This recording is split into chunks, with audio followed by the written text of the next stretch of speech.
ये शर्ट है पेंटालून्स की, आप पढ़ लीजिए पेंटालून्स की शर्ट है क्या? आज आपको दिखाते हैं। नहीं दिखा नहीं रहे हैं। अरे सीना तो मोदी जी 56 इंच का नहीं है। ये दिखाइए पेंटालून्स की शर्ट है। कहा ये घड़ी राडो की है, पढ़ना आता होगा आप सभी को दिखा देता हूँ घड़ी खोल के ही। चाहे आज घड़ी तोड़ी पड़े लेकिन आपको दिखाएंगे कि ये घड़ी राडो की है। ये देख लीजिए, ये कपड़ा है 200 रुपए का, ये पेंटालून्स का कपड़ा। आप समझिए फंडिंग किसको हो रही है, ये पेंटालून्स का है। आप समझिए फंडिंग किसको हो रही है। ये वॉच देखिए राडो का है, फंडिंग किसको हो रही है। सारी पार्टियों को एक साथ लड़ना चाहिए, बाकी दलाली का विकल्प तो आप जैसे पत्रकारों पर है। और आप ये देखते हैं 2014 से पहले किसके अच्छे दिन आए हैं। ये पत्रकार के ये है पीआरबी वाले दानिश अंसार, और इनके चैनल पे जाइएगा, और अभी देखिए भगते हुए गए हैं इनके चैनल। प्रधानमंत्री जी को नींद आती नहीं है मेरे ख्याल से, क्योंकि पूरे देश की नींद उड़ाए रखी है उन्होंने, ठीक है। तो अब खुद कैसे सो सकते हैं? तो प्रधानमंत्री जी को नींद नहीं आई होगी। अब प्रधानमंत्री जी जो भी काम करते हैं वो अचानक ही करते हैं, जिससे बिजनेसमैनों को फायदा हो वो काम जब मर्जी कर देते हैं। और इस देश के जो मीडिया के जो बंधु हैं, जो पत्रकार हैं, दलाल बंधु जो उन्हें कहेंगे हम, वो जो दलालगिरी करते हैं, है ना। नहीं पूरे मीडिया को नहीं, सुनने आप में एक आदत खराब है कि आप बात पूरी करने देंगे नहीं, पहले बीच में घुस जाएंगे। ठीक है, बोलिए। जो मीडिया के जो कुछ पत्रकार हैं, जिन्हों को दलाली करने का शौक है, जिन्हें क्रिकेट कंट्रोल बोर्ड में मेंबर बनने का शौक है, जिन्हों को राज्यसभा जाने का शौक है, वो लोग पता क्या करते हैं? वो मोदी जी से पहले मोदी जी के काम के फायदे गिना देते हैं। और उन मीडिया की बड़ी थूतू होती है जब प्रधानमंत्री जी इन कृषि बिलों को लेके आते हैं तो पहले वो उनके फायदे गिनाते हैं, और जब वो इन बिलों को वापस लेते हैं तो वो उनके हट जाने के फायदे गिनाते हैं। तो मीडिया वालों की बड़ी किरकिरी है, लेकिन वो क्या करें, उनको इसी चीज़ का तो पैसा मिलता है। जो साल भर तक 12 दौर की वार्ता हुई, साल भर तक ये कहते रहे कि ये बिल बहुत ही अच्छा है, हाँ। और अंत में जाते जाते एक सेंटेंस उन्होंने कहा कि जिस तरह प्रकाश का लौ आम आदमी उसकी महत्ता को नहीं समझ पाता है, हाँ। उसी तरह किसान इस किसी बिल को महत्ता को नहीं समझ पाए। अच्छा, तो आप एक बात बताइए, आपने समझाया ही कब? आपको और आपकी मीडिया तो ये भी समझा रही थी, नोटबंदी के फायदे गिना रही थी कि अगर नोटबंदी होगी तो आतंकवाद की कमर टूटेगी, नक्सलाइट हमले नहीं होंगे, जम्मू कश्मीर में आतंकवादी घटनाएं नहीं होंगी। आज भी सब कुछ हो रहा है, तो आपकी बात पे जनता कैसे यकीन करे? आपकी और आपकी मीडिया ये दिखा रही थी कि 2000 के नोट में नैनो चिप है। कहाँ है वो नैनो चिप? बल्कि मैं तो कह रहा हूँ देश की मीडिया के ऊपर क्लेम करना चाहिए देश की जनता को कि झूठ बोलने का जो प्रोपोगेंडा रचती है, कौन सी नैनो चिप है 2000 के नोट में? ये दिखाया गया था ना 2000 की नोट में कि भाई नैनो चिप है, वो प्रोपोगेंडा जो रचा गया था। ये प्रधानमंत्री जी जो बात बोलते हैं, प्रधानमंत्री तो झूठ बोलते हैं, इस बात में कोई दोहराई नहीं है। अब आप कहेंगे क्या क्या झूठ बोला, तो सभी कुछ झूठ बोला है। अगर प्रधानमंत्री जी ने झूठ नहीं बोला होता तो इस देश को 2 करोड़ रोजगार मिल चुका होता, इस देश को 100 स्मार्ट सिटी मिल गई होती, इस देश को बुलेट ट्रेन मिल चुकी होती, और इस देश के अंदर लोगों को 15-15 लाख रुपए भी मिल चुके होते, जिसे नकार दिया गया कि ये एक जुमला है। जिस ठीक है, मैं मान लेता हूँ प्रधानमंत्री भी गलत थे, झूठे थे, झूठे नहीं, मैं झूठा नहीं बोल सकता, झूठ एक बात तो सच बोला है, बाकी हाँ। दुनिया भर कुछ भी झूठ मतलब आप, हाँ एक बात बताइए। बोला था कृषि बिल वापस ले लूंगा इस महीने के आम, इससे पहले ले लिया, ये सच है। एक मिनट सुनिए, मतलब आप मानते हैं कि एक बात को छोड़ के बाकी सारी बात प्रधानमंत्री झूठ बोलते हैं? आप मानते हैं? द मिथिला के पत्रकार ने कहा, और मैं आपका सम्मान करता हूं, बिल्कुल सम्मान करता हूं कि आप जैसे पत्रकार, चलिए मानते तो हैं, मेरे को लगता है आपको कुछ लेन देन में कुछ डिस्टर्बेंस आ गया होगा, इसीलिए आपने उस बात को एक्सेप्ट करा। हमेशा लेन देन पे आप क्यों चले आते हैं? बिल्कुल करेंगे भैया, इस बात फंडिंग सही समय पे मेरे को कांग्रेस को फंडिंग मिलती है। नहीं मेरे को, आपको भाजपा फंडिंग करती है, आपको आरजेडी करती है। मैं चलिए, मैंने आज ये कहता हूँ, मेरे को चलिए, मैं आपने उठाया, आप रुक तो लीजिए। आपको फंडिंग मिलती है, अगर मैं कहूँ मेरे को मिलती है, आपको मिलती है क्या? चलिए मैंने कहा मुझे मिलती है, आपको मिलती है, मतलब आप इस देश के अंदर चौथे पत्रकार, सुनिए, चौथे स्तंभ के दलाल पत्रकार हैं, द मिथिला वाले पत्रकार, सुन लीजिए। इन्हों को है बंगाल बिहार कहाँ से पैसा आता है? आपके पास पैसा कहाँ से आता है? एक मिनट, आप भी आइए, देखिए पूरे पत्रकार, बहुत सारे पत्रकार आई, आपको कहाँ से मिलता है? अभी पीआरबी वाले दानिश अंसार हैं, ये भी बैठे हैं, ये भी इन्होंने पूछा कि आपको घूमने का पैसा कहाँ से मिलता है? आपके पास पैसा कहाँ से आता है, जरा ये बताइए, आपके पास पैसा कहाँ से आता है? आप भी टीआरपी स्कैम घोटाला करते हैं, आप भी टीआरपी स्कैमर घोटाले हैं। बताइए ना, आपको ऐसे इतने पैसे की गर्मी कौन सी आपकी? अरे भाई मेरे को कौन सी, एक मिनट सुनिए, मुझे एक बात आप मुझे बताइए, एक मिनट। मैं गया लखनऊ, ठीक है, मैं गया आगरा, ठीक है, तमाम सभी लोग गए थे वहाँ पर, लखनऊ आगरा गए, तो मतलब मेरे पास में खुद के इतने पैसे भी नहीं है कि मैं लखनऊ और आगरा जा सकूं, इतने पैसे भी नहीं है। और आप एक बात मुझे बताइए, जब आप ना पहले पुरानी फोटो उठा के देख लीजिएगा, जब आप भाजपा की दलाली नहीं करते थे ना, उस टाइम पर भी मोहित शर्मा जी सब जगह जाते थे, ठीक है ना। तो एक बार जाइएगा पुरानी सोशल मीडिया पर जाकर देखिएगा, आपको भाजपा से दलाली मिलती है और आप इस बात को एक्सेप्ट करते हैं, तो मुझे बताइए। आप आते हैं फंडिंग आप लेते हैं और बदनाम हम लोग को करते हैं। किसके घर पे? अभी कहाँ थे आप? बिहार में थे? हाँ क्यों थे? किसके घर पे? अरे भाई मेरे तो मैं सुनिए, मेरी फोटो तो अभी आपने, भी है। मेरी तो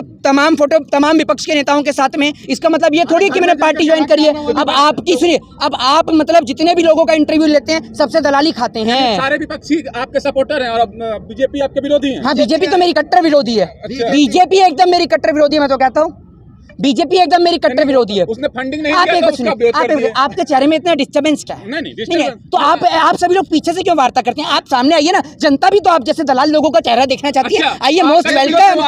अरे मोस्ट वेलकम है सर। विरोध करा दलाल हो गया। अरे आपने जब कहा तो आप आइए ना, आइए, अरे आप आइए ना सर, आपकी भी तो लोकप्रियता आइए ना। देखिए आते भी नहीं आप तो सामने। अरे अब मैं कलाकार तो नरेंद्र मोदी जी हैं जिनको आप लोग समर्थन करते हैं।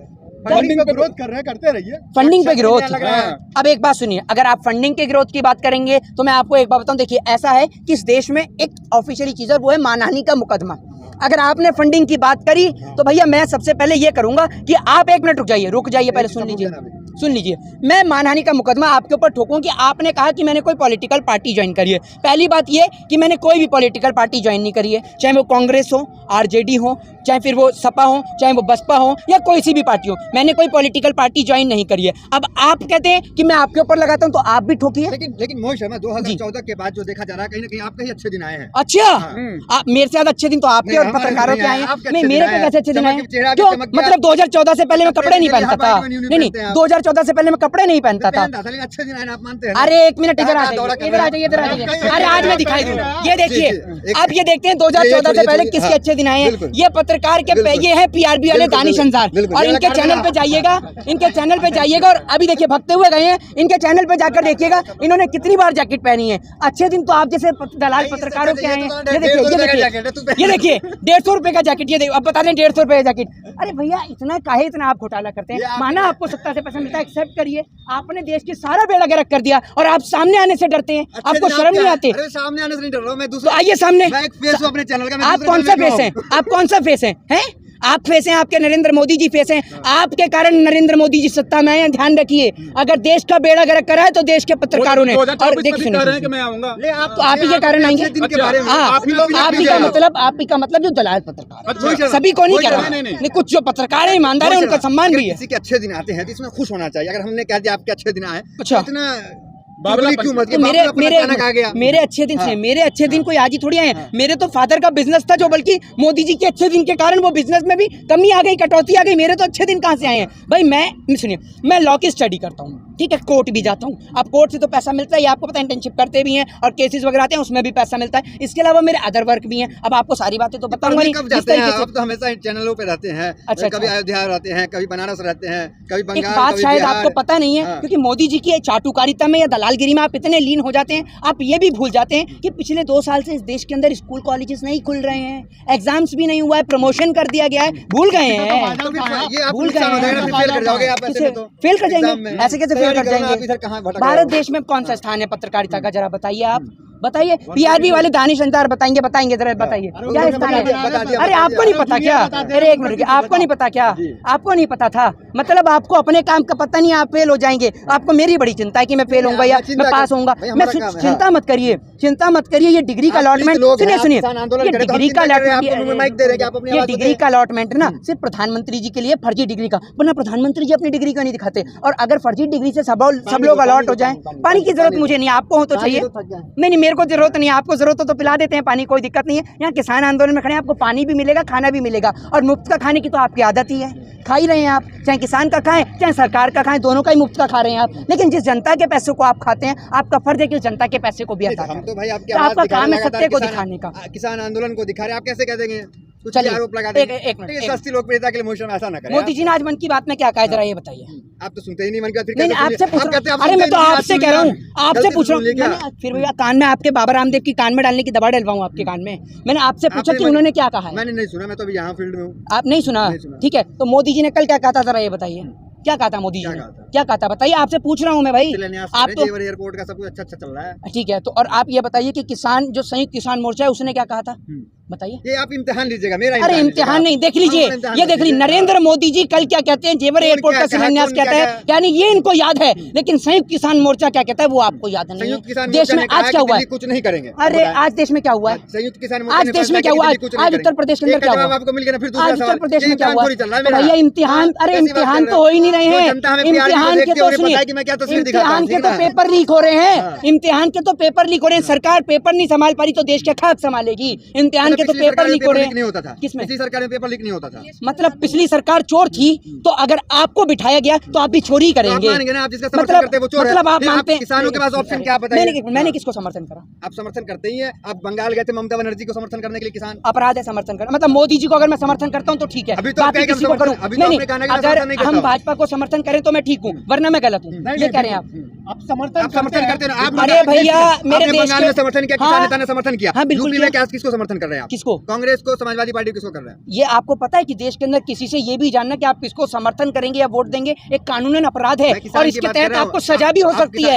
ये आपको पता है। ये किसान नेता ने कहा था, क्या किसान नेता ने कहा था तो जब कलकत्ता में कहा था ना, तो कलकत्ता हो गया, यूपी चुनाव की अनाउंसमेंट हुई, क्या अनाउंसमेंट हुई है यूपी चुनाव की। देखता है ना, मेरे एक वोट से सुनिए, आइकॉन मानते हैं लोग, तो आप बताइए ना। मोहित शर्मा को आइकॉन मानती है पब्लिक, तो मैं जानना चाहता हूँ कि मोहित शर्मा क्या कहेंगे, क्या अपील करेंगे कि किसके साथ जाए, समाजवादी को वोट दे या कांग्रेस को वोट दे? मैं सीधे तौर पे कहता हूँ कि भाई बंगाल, एक सेकंड, बंगाल में इन्होंने कहा था खेला होगा, इसका मतलब कि ममता बनर्जी को समर्थन किया था। बिल्कुल, ममता बनर्जी में नाम नहीं ले रहे हैं, तो क्या यूपी में फंडिंग अभी तक आई नहीं है या क्या मामला है, या फंडिंग आने के बाद नाम लेंगे मोहित शर्मा? देखिए मेरे पास फंडिंग ना तो कोई आई है, ठीक है, और आपके पास आई है फंडिंग, ठीक है ना, आपके पास मोदी जी की तरफ से आई है, तभी तो आप मोदी जी को देखिए, तब से मैं इनको बुला रहा था, सामने नहीं आए, लेकिन जब मोदी जी को बोला गया तो इनको ऐसी मिर्ची लगी जैसे मोदी जी को ना बोल के आपके डैडी को बोल के गया। समर्थन सुनिए, समर्थन देने का हक और अधिकार इस देश की जनता को है, और जो मजबूत विपक्ष होगा, अगर मजबूत विपक्ष अखिलेश यादव होंगे, अगर मजबूत विपक्ष प्रियंका गांधी होगी, नहीं फंसेंगे, जनता को आगे कर देंगे, जनता क्या करेगी भाई? गजब बात है। मजबूत विपक्ष अगर प्रियंका गांधी जी होंगी, अखिलेश यादव होंगे, मायावती होंगे, असदुद्दीन ओवैसी भी होंगे, या कोई भी होगा, तो उसको समर्थन किया जाएगा भाई।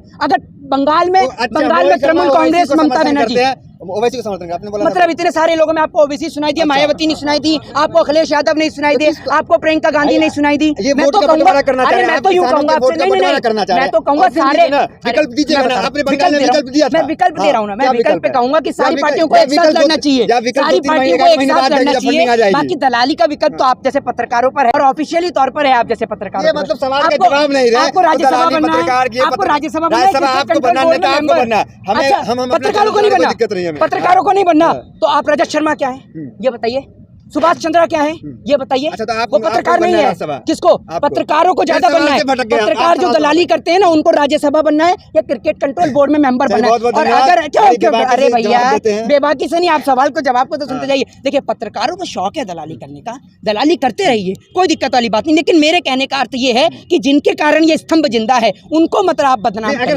अगर सचमुच मोहित शर्मा चाहते हैं कि भाजपा ना है, तो मोहित शर्मा को एक विकल्प देना पड़ेगा। मैं विकल्प देता हूं, नहीं मैं विकल्प देता हूं। मोहित शर्मा ने बंगाल में एक विकल्प दिया था, कहा था खेला होगा और ममता बनर्जी सरकार बनाएंगे। तो उसी तरह आपको साफ सुथरी लफ्जों में बिना कोई भेदभाव के एक विकल्प दीजिए, एक नाम दीजिए कि इसकी सरकार बननी चाहिए। नहीं, तो मैं उसी के लिए कह रहा हूँ कि ताकि वोट का पोलराइजेशन ना हो, तो जितने भी विपक्ष, मैं वही बता रहा हूँ, आप अपने दिल से बता रहे हैं या मेरे दिल से? आप तो भाजपा चाहते हैं, आप तो भाजपा चाहते हैं ना, आप भाजपा चाहते हैं। मैं क्या चाहता हूँ, छोड़िए आप क्या, क्यों आप नहीं चाहते? आप भी तो आप भाजपा चाहते हैं। मोहित शर्मा क्या चाह रहे हैं भाई? आपको भी तो सुनते हैं, बोलेंगे आपको भी तो सुनते हैं। भाजपा हटाओ, विकल्प देंगे आप। अरे भाई ये मेरा रास्ता दिखाएंगे जनता को। नहीं, मैं बता रहा हूँ, मैं तो यही चाहता हूँ अगर विपक्ष सुने इस बात को तो पूरे विपक्ष को एक साथ आना चाहिए, ताकि वोट का पोलराइजेशन ना हो, वोट बटे ना, डिवाइड ना हो, ताकि भाजपा एक तरफा हारे। के अनुसार गठबंधन कर लिया जाए। हाँ एकदम अच्छा, बिल्कुल। आप स्टार प्रचारक बनेंगे फिर? किसमें?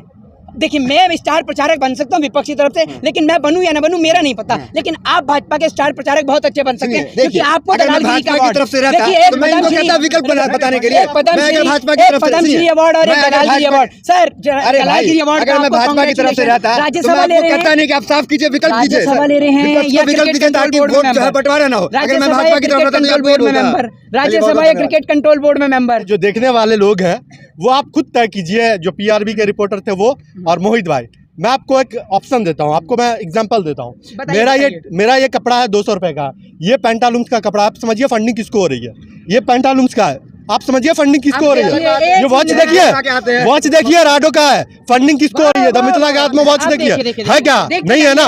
आप खुद तय करके बताइए कमेंट्स करके, फंडिंग किसको है। बंद होगी, अब अगर वीडियो बंद होगी तो समझ लीजिएगा। ये देखिए, अब देखिए आप हमारे देश के पत्रकार आपको और देश को कैसे पागल बनाते हैं। फर्स्ट ऑफ ऑल ये शर्ट है पेंटालून्स की, आप पढ़ लीजिए पेंटालून्स की शर्ट है क्या। आज आपको दिखाते हैं कि नहीं दिखा नहीं रहे हैं। अरे सीना तो मोदी जी 56 इंच का नहीं है, ये दिखाइए पेंटालून्स की शर्ट है। कहा ये घड़ी राडो की है, पढ़ना आता होगा आप सभी को दिखा देता हूँ घड़ी खोल के ही, चाहे आज घड़ी तोड़नी पड़े लेकिन आपको दिखाएंगे कि ये घड़ी राडो की है। ये देख लीजिए अंदर क्या लिखा है, उसमें लिखा है टाइम एक्स, पढ़ के दिखाइए पूरे देश को दिखाइए। ये देखिए कितना झूठ बोलते हैं लोग। ये इन्होंने कहा कि ये 150 रुपए, इन्होंने फिर उसके बाद में इन्होंने कहा कि ये पैंट लेविस की, कहाँ है पैंट पे लिखा हुआ बताइए।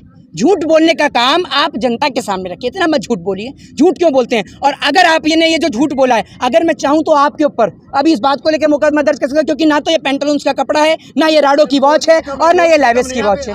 ठीक है ना? हाँ तो लगाएंगे धारा, आप जैसे दलाल पत्रकारों पे भी लगनी चाहिए। तो ये लोग जो झूठ और भ्रम, और ध्यान रखिए अगर वीडियो मत कट करिएगा। जय हिंद, जय भारत, वंदे मातरम।